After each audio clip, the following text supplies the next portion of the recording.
അന്യഗ്രഹ ജീവികൾ നമ്മുടെ ഒരു അത്ഭുതമാണ്, നമ്മുടെ ഒരു രോമാഞ്ചമാണ്, അതുപോലെ ഉദ്വേഗവുമാണ്. ഡേവിഡ് ലീനിൻ്റെ എക്സ്ട്രാ ടെറസ്ട്രിയൽ, അതായത് E.T. എന്നുള്ള സിനിമ, അത് ഉണ്ടാക്കിയ തരംഗം ചില്ലറയൊന്നുമല്ല. അന്യഗ്രഹ ജീവികൾ ഉണ്ടോ ഇല്ലയോ എന്നുള്ള തത്വം ഒരുപക്ഷെ ദൈവം ഉണ്ടോ ഇല്ലയോ എന്നുള്ള തർക്കത്തേക്കാൾ വളരെ പ്രബലമായിട്ട് വന്നു അന്നത്തെ കാലത്ത്. കാരണം ഈ നക്ഷത്രമണ്ഡലങ്ങൾ എത്ര കോടി, മിൽക്കി വേയിൽ തന്നെ എത്രയാണ് നക്ഷത്രങ്ങളുള്ളത്. അങ്ങനെയുള്ള ഒരു പ്രപഞ്ചത്തിൽ ഭൂമിയിൽ മാത്രമായിട്ട് ഈ ചെറിയ ഗ്രഹമായിട്ടുള്ള, അതായത് ബ്ലൂ പ്ലാനറ്റായിട്ടുള്ള ഭൂമിയിൽ മാത്രമേ ഈ ജീവൻ ഉള്ളൂ എന്ന് പറയുമ്പോൾ നമ്മൾ ഒറ്റപ്പെട്ടു പോകും. പ്രപഞ്ചത്തിൽ നമുക്ക് മാത്രം നമ്മൾ ഒറ്റപ്പെട്ട ഒരു വീടായിട്ട് തോന്നും. കടുകുമണിയുടെ അത്രയേ ഉള്ളൂ. നമ്മുടെ മിൽക്കി വേയുടെ വലിപ്പം വെച്ച് നോക്കുമ്പോൾ പോലും, പ്രപഞ്ചത്തിൻ്റെ വലിപ്പം വെച്ച് നോക്കുമ്പോൾ നമ്മളെ കാണാൻ പോലും പറ്റില്ല. അത്ര സൂക്ഷ്മമായിട്ടൊരു ജീവിയുടെ വലിപ്പമേ ഉണ്ടാവൂ ഭൂമിക്ക്. പ്രപഞ്ചം വികസ്വരമായി കൊണ്ടിരിക്കുകയാണ്, വളർന്നുകൊണ്ടിരിക്കുകയാണ് പ്രപഞ്ചം. അതിൻ്റെ സത്യങ്ങളുടെ രഹസ്യങ്ങളൊന്നും തന്നെ ഇതുവരെ കണ്ടുപിടിക്കപ്പെട്ടിട്ടില്ല. കണ്ടുപിടിച്ചിട്ടുള്ളത് നമ്മുടെ ഭാരതീയ ഋഷീശ്വരന്മാർ തന്നെയാണ്.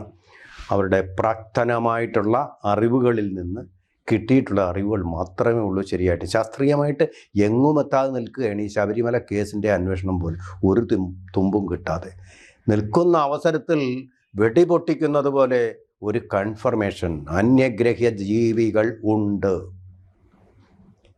പറഞ്ഞിരിക്കുന്നത് മറ്റാരുമല്ല, അമേരിക്കയുടെ മുൻ പ്രസിഡൻ്റായിട്ടുള്ള ഒബാമ, ബരാക് ഒബാമയാണ് പറഞ്ഞിരിക്കുന്നത്. ബരാക് ഒബാമ അങ്ങനെ ഇപ്പോഴത്തെ പ്രസിഡന്റ് ഡൊണാൾഡ് ട്രംപിനെ പോലെ കള്ളം പറയുന്ന ഒരാളല്ല. കാരണം ബരാക് ഒബാമ പറയുമ്പോൾ നമ്മൾ അല്പം വിശ്വസിച്ചേ പറ്റൂ. കാര്യമെന്താ അറിയാമോ? അമേരിക്കൻ പ്രസിഡൻറ്റിനു മാത്രം ആക്സസ് ഉള്ള അവരുടെ ആണവായുധം മാത്രമല്ല, വേറൊരു സാധനം കൂടുണ്ട്.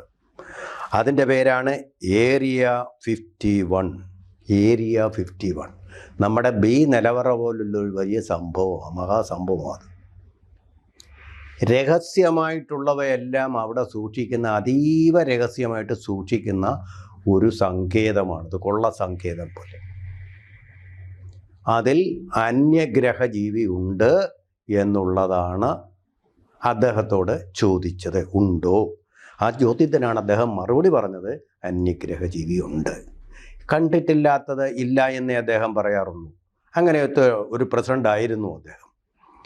അപ്പോൾ അങ്ങനെ ഈ അത്യുക്തിയോ അതിശയോക്തിയോ അനാവശ്യമായ വീരവാദങ്ങളോ ഒന്നും പറയുന്ന തരത്തിലുള്ള ഒരു വ്യക്തിയല്ല എന്നുള്ളത് അദ്ദേഹം തെളിയിച്ചതാണ്. അദ്ദേഹത്തിൻ്റെ ഭരണകാലത്ത് തെളിയിച്ചിട്ടുള്ള ഒരാളാണ്. തന്നെയല്ല, ഈ അത്യുക്തികളെയും ഒക്കെ എതിർക്കുന്ന ഒരു വ്യക്തിത്വം കൂടിയാണ് ബരാക് ഒബാമ. സത്യസന്ധമായിട്ട് കാര്യങ്ങളെ സമീപിച്ചിരുന്ന, ഒരു അഴിമതി ആരോപണം പോലും അദ്ദേഹത്തിനെ കുറിച്ചുണ്ടായിരുന്നില്ല. ഒരു പെണ്ണുകേസ് പോലും അദ്ദേഹത്തിനെ കുറിച്ചുണ്ടായിട്ടില്ല. അമേരിക്കൻ പ്രസിഡന്റുമാരെ കുറിച്ചൊക്കെ ഈ വക കേസുകൾ ധാരാളമാണ്. അന്യരുടെ രഹസ്യം ചോർത്തിയ ഒരു കാര്യം പോലും ആരോപണമായിട്ട് ഉന്നയിച്ചിട്ടില്ല. എപ്സ്റ്റീൻ ഫയൽസ് അന്നില്ലായിരുന്നു, അദ്ദേഹത്തിൻ്റെ പേര് അതിലെങ്ങും ഇല്ലാതാനും.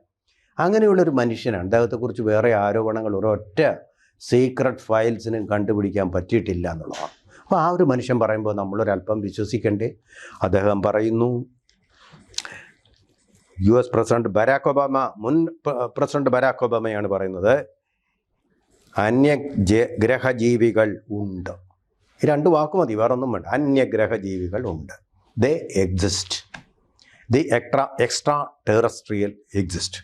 അവരിപ്പം അമേരിക്കക്കാർ പറയുന്ന പേര് ഏലിയൻ എന്നാണ് പറയുന്നത്.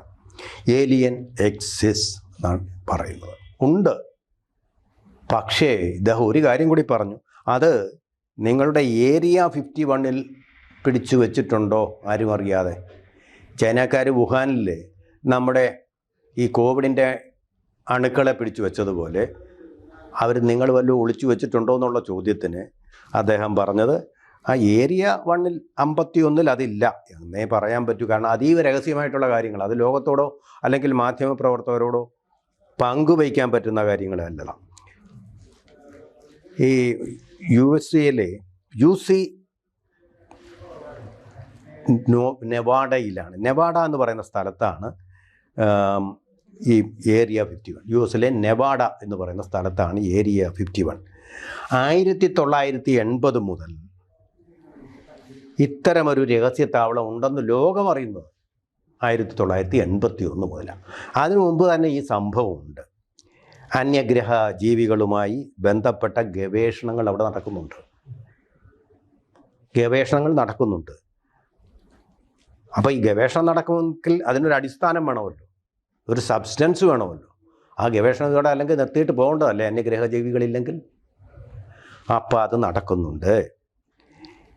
2013 US സർക്കാർ ഇത് ഔദ്യോഗികമായിട്ട് അംഗീകരിച്ചത്. അതായത് 1980 മുതൽ അത് രഹസ്യത്താവളമായിരുന്നു. ഇങ്ങനൊന്നുണ്ടെന്ന് ലോകത്തെ അറിയിക്കുന്നത് ഞങ്ങളുടെ നെവാഡയിൽ ഇങ്ങനെ അന്യഗ്രഹ ജീവികളെ പാർപ്പിക്കാനും ഗവേഷണം നടത്താനും വേണ്ടി ഇങ്ങനൊന്നുണ്ട് എന്നുള്ളതാണ്. ഇപ്പോൾ കാര്യങ്ങൾ ഏതാണ്ട് വ്യക്തമാണ്. യൂട്യൂബറായിട്ടുള്ള ബ്രയാൻ ടെയ്ലർ കോഹന് നൽകിയ അഭിമുഖത്തിലാണ് ഇത് അദ്ദേഹം പറഞ്ഞത്.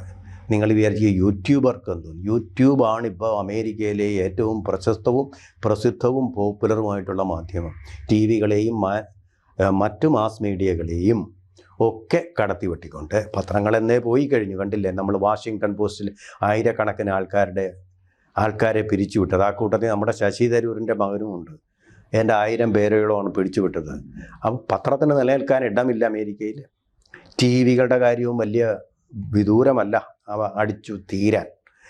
പക്ഷേ യൂട്യൂബ് എന്ന് പറയുന്ന ആ ഒരു സംവിധാനം, കോൺവേർജൻ്റ് മീഡിയയുടെ ആ ഒരു സംഭാവന വളരെ ശക്തമായിട്ട് തരംഗം സൃഷ്ടിക്കുന്നുണ്ട് അമേരിക്കയിൽ. അത്തരം ഒരു യൂട്യൂബർക്കാണ് അമേരിക്കയുടെ മുൻ പ്രസിഡന്റ് എന്ന് പറഞ്ഞാൽ അദ്ദേഹത്തിൻ്റെ ഒരു പ്രോട്ടോക്കോളുണ്ട്. ആ പ്രോട്ടോക്കോൾ അനുസരിച്ചുള്ള ഒരു അഭിമുഖം കൊടുത്തത്. നിസ്സാരക്കാരനൊന്നും അങ്ങനെ അഭിമുഖം കൊടുക്കുന്നില്ല. ഈ യൂട്യൂബറിൻ്റെ പേര് ബ്രയാൻ ടെയ്ലർ എന്നാണ്. ബ്രയാൻ ടെയ്ലർ കോഹൻ എന്നാണ് യഥാർത്ഥ പേര്. ബ്രയാൻ ടെയ്ലർ കോഹൻ എന്നുള്ള പേരിലുള്ള യൂട്യൂബർക്ക് കൊടുത്ത ഒന്നിലാണ്.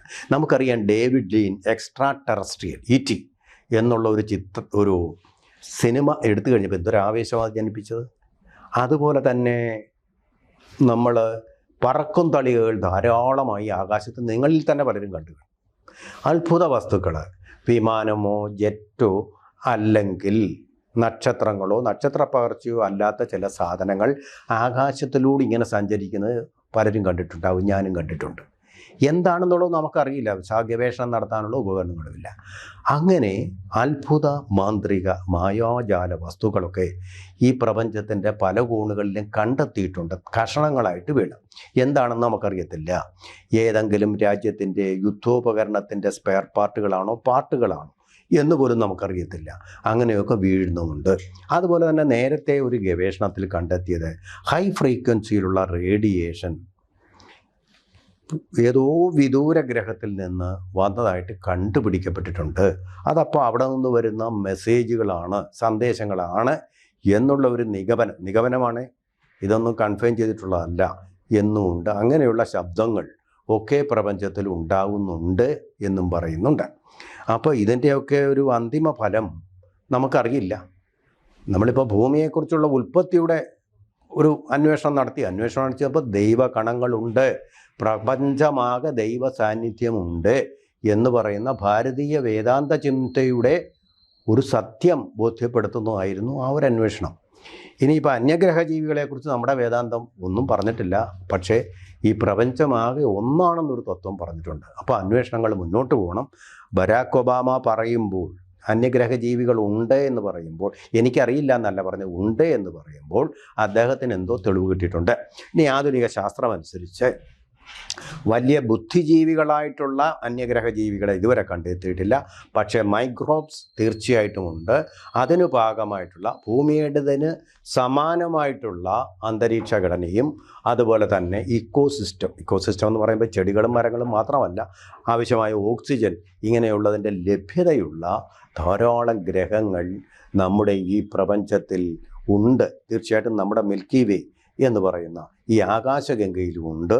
അതുകൊണ്ട് തീർച്ചയായിട്ടും നമുക്ക് പ്രതീക്ഷയോടെ, ലക്ഷ്യങ്ങളൊന്നും കിട്ടിയിട്ടില്ലെങ്കിലും പ്രതീക്ഷയോടുകൂടി തന്നെ ഒരു അന്യഗ്രഹ ജീവിയെ കണ്ടെത്താൻ വേണ്ടിയിട്ടുള്ള നമ്മുടെ കാത്തിരിപ്പ് തുടരാമെന്നുള്ളതിൻ്റെ ഒരു പച്ചക്കൊടിയാണ് ഒസാമ നമുക്ക് കാണിച്ചിരിക്കുന്നത്.